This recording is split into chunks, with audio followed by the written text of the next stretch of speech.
set some context and a bit of background, in terms of sustainability reporting in the country, it is purely voluntary at this stage. It has been for a very long time. We have a strong voluntary reporting market. So we've seen, mining companies, banking, banks, large banks, small banks, across various sectors, very strong sustainability reporting. I think everybody's probably aware of our shift towards integrated reporting that does capture, some environmental and social impacts and issues that companies disclose. Our JSE disclosure guidance, which you mentioned, Kurt, we released that in June 2022.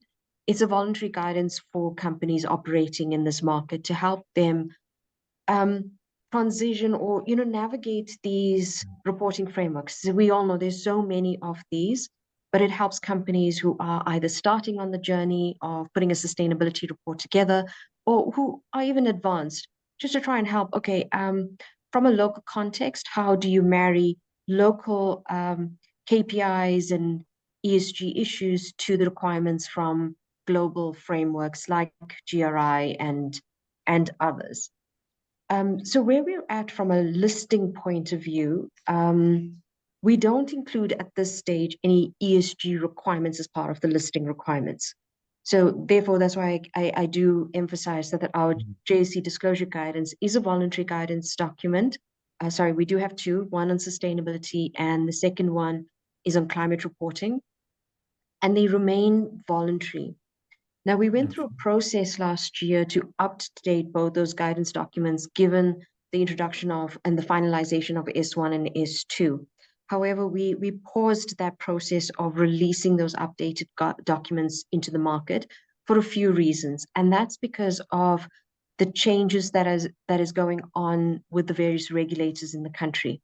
So firstly, just very quickly, we have the Financial Sector Conduct Authority, and they earlier this year have come out and said that they have the intention is to mandate specifically S2, so the climate reporting for certain listed companies by 2028.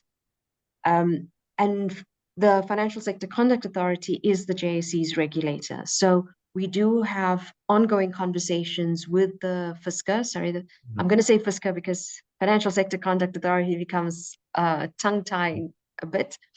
So we have ongoing conversations with the regulator to understand what's the roadmap, what's the pathway, which sector, how are we going to slice and dice the listed companies when you say, it's certain listed companies. So that conversation is ongoing. Then we have the Department of Trade and Industry, SIPC, I forget the extension of the acronym, who are responsible for the rest of the ecosystem in the country. And they've undertaken a piece of work earlier this year where they've partnered with the consultancies and one of our biggest asset managers in the country to understand the readiness of the market to adopt S1 and S2, as well as to understand the impact in terms of a regulatory perspective. So that piece of work was a combination of surveys where they surveyed large listed as well as private companies and undertook interviews with certain individuals and key stakeholders in the market.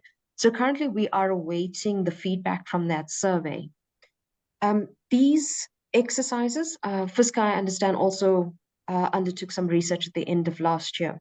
And we have the Prudential Authority that looks after our banks and insurers, and they've put out guidance notes last year as well on climate reporting and the expectations that they have around this type of reporting. So there is a lot of movement, but we don't have clarity just yet of exactly when, whom, so which companies are going to be impacted.